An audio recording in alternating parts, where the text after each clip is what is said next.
आमाचे विशेष बुलेटिनमध्ये आपलं स्वागत आहे. पाहूया विशेष बातमी. 2034 पर्यंत देवेंद्र फडणवीस मुख्यमंत्री राहतील असे स्पष्टीकरण देण्याची वेळ चंद्रशेखर बावनकुळे यांच्यावर काय येत आहे यावरून महायुतीमध्ये नक्कीच काहीतरी गोंधळ असल्याचं स्पष्ट होत आहे. असा खोचक सवाल राष्ट्रवादी काँग्रेस शरदचंद्र पवार पक्षाचे प्रदेशाध्यक्ष शशिकांत शिंदे यांनी केला आहे. आज पुण्यात आले असता ते पत्रकारांशी बोलत होते. यावेळी त्यांनी राज्यातील विविध घडामोडींवर आणि महाविकास आघाडीच्या आगामी रणनीतीवर भाष्य केले. पक्षाच्या आगामी वाटचालीबद्दल बोलताना शिंदे म्हणाले की गेल्या काही दिवसांपासून मी कार्यकर्ते आणि पदाधिकाऱ्यांची मते जाणून घेत आहे. आजही पुण्यात पदाधिकाऱ्यांशी चर्चा करण्यासाठीच मी आलो आहे.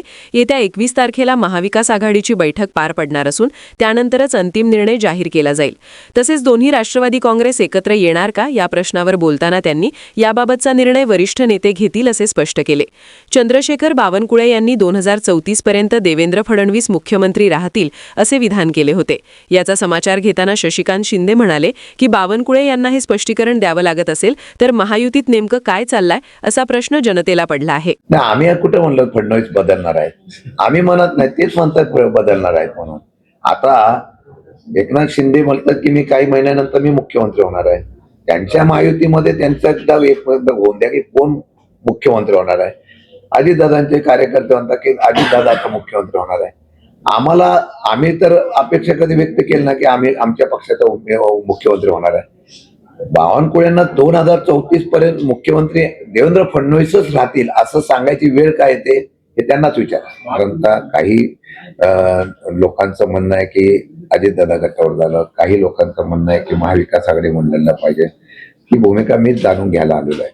खरं म्हणतं तर हा निर्णय पक्षश्रेष्ठीचा वरून होत असतो. काही लोक अशा प्रकारचे स्टेटमेंट देत असतात आणि त्याला मग ती चर्चेला वेगळ्या प्रकारचं महत्व प्राप्त होतं.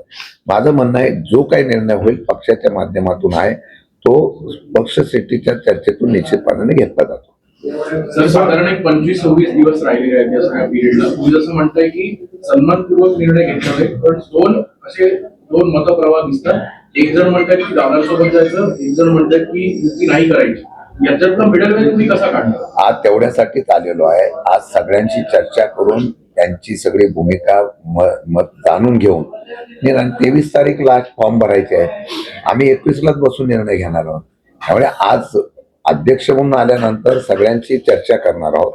आज इथली करणार, उद्या मी नवी मुंबई घेतलेली आहे, पनवेल घेतलेली आहे. जिकडे जिकडे आहे तिथे आम्ही चर्चा स्वतः मी अध्यक्ष म्हणून जाणार आहे आणि त्याचा एक हे करून आम्ही 31 तारखेला आता कुठून आल्यानंतर निवडणुकीला समोर गेल्यानंतर चांगल्या प्रकारचं संधी मिळू शकते. आता उदाहरणार्थ सांगतो, प्रशांत जगताप उभे राहणार आहे. त्या वार्डामध्ये जर समजा समोरच्या बाजूला अजितदादा गटाचा स्ट्रॉंग उमेदवार असेल, सिटिंग नगरसेवक असेल किंवा मग तिथं शिवसेनेचा काय असेल, या सर्व समीकरणाचा अभ्यास करायला पाहिजे ना. नुसती महाविकास आघाडी आणि महायुती चर्चा करण्यापेक्षा आपला उमेदवार निवडून येणार आहे, तो 100% निवडून येणार आहे माझं मत मी सांगतो. त्या असलेल्या उमेदवाराच्या गणिताचा अभ्यास करून घेतला पाहिजे निर्णय. त्याप्रमाणे आम्ही निर्णय घेणार. मी आजही सांगतो इथं आता येत असताना कालही पवारसाहेबांची चर्चा सगळ्यांच्या लोकांची झालेली आहे. अशा पद्धतीने आम्हाला ज्या अपेक्षित असलेल्या सगळ्या जागा वाटपा संदर्भातून चर्चा 21 तारखेला आम्ही बसणार आहोत ना, महाविकास आघाडी म्हणून बसणार आहोत आणि त्या 21 तारखेला चर्चेतून जे काही निष्पन्न त्याचा निर्णय घेणार आहोत. आमा चॅनेलला लाईक करा, शेअर करा, सबस्क्राईब, फॉलो करायला विसरू नका.